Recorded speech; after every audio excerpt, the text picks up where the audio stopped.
Now friends, let's talk about question number 11. It has been given the angle of elevation of a cloud C from a point P, C. 200 meter above a steel lake is 30 degree. If the angle of depression of the image of C in the lake from the point P is 60 degree, then PC is what? So I think it's a very simple problem we have, and this is a class 10th level problem. So easy to go. Now let's go at it. Come on. So what we have, you can just have a look at this problem. It has the diagram part. First of all, you have been given the cloud here, right? So let me take that vertical thing here, okay, and see here, right? There's a point, isn't it? P, and we need to take the lake, right? So that means we are talking about this part, say. Got it? So what we have, so this is the cloud we are talking about, and this is the point P above a steel lake. So this is the lake I am talking about, right? The lake I am talking about, okay, and this is M, fine, and this is coming out to be say Q, say, and this is P dash, suppose, and what we can do, we can just draw this part, you just extend this part, right? Okay, so we can take the image of this. This is the lake we are talking about, right? So that means, I think it's a very basic problem we have. So what we can do, we have 200 meter. So that means this is what we have, 200 meter. Steel lake, so this is 30 degree we are talking about. Angle of depression is 60 degree. Yes, this is coming out to be 60 degree, right? And this is X, suppose, and this is Y we have. Got it? Fine. So that means what we can write? Yes. So this the whole thing. If you see here, this is 200 we have, right?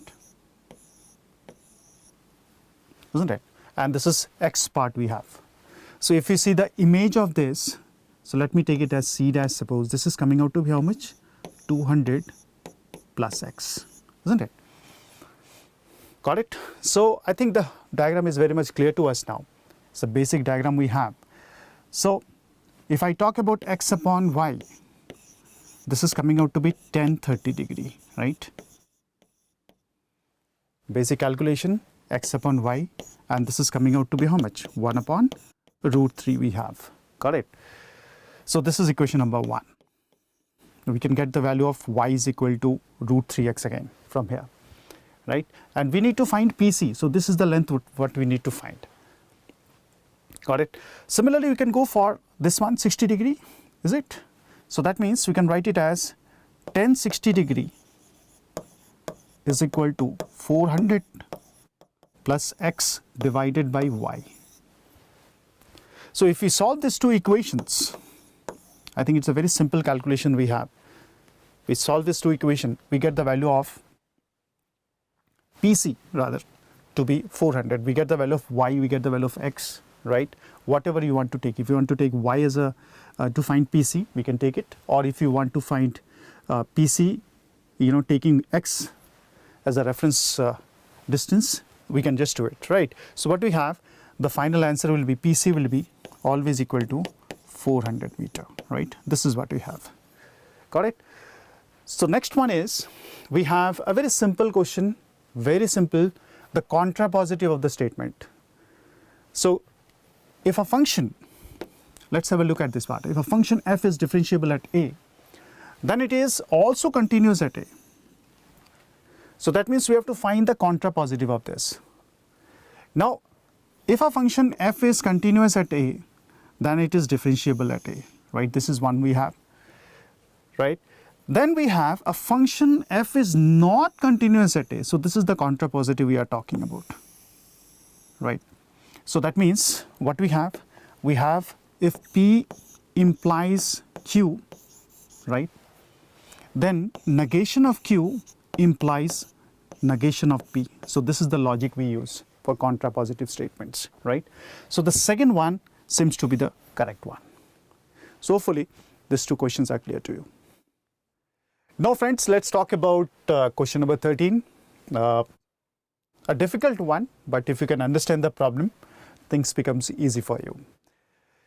So it has been given that the union of the sets x1, x2, x3 up to 50, and we have the union of sets y1, y2 up to yn is equal to t, where each xi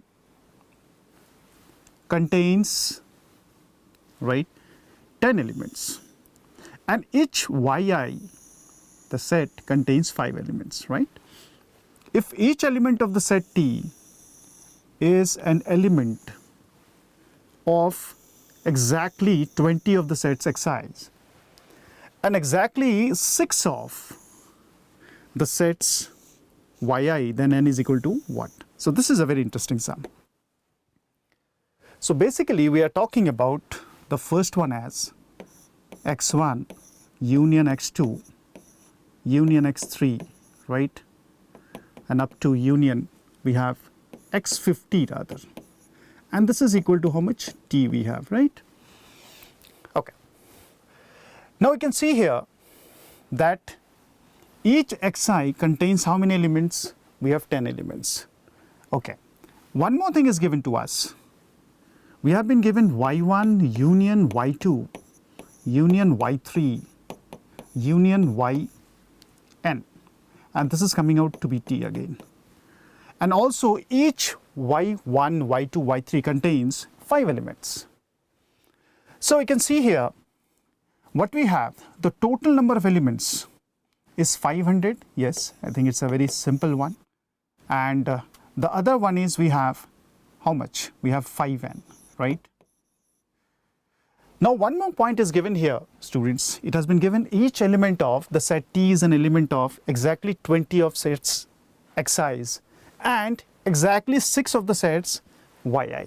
That means what we do, we just divide it by 20, right, equal to, we divide it by 6, and we get n is equal to 30. So this is the answer we have, right? So third option is the correct one.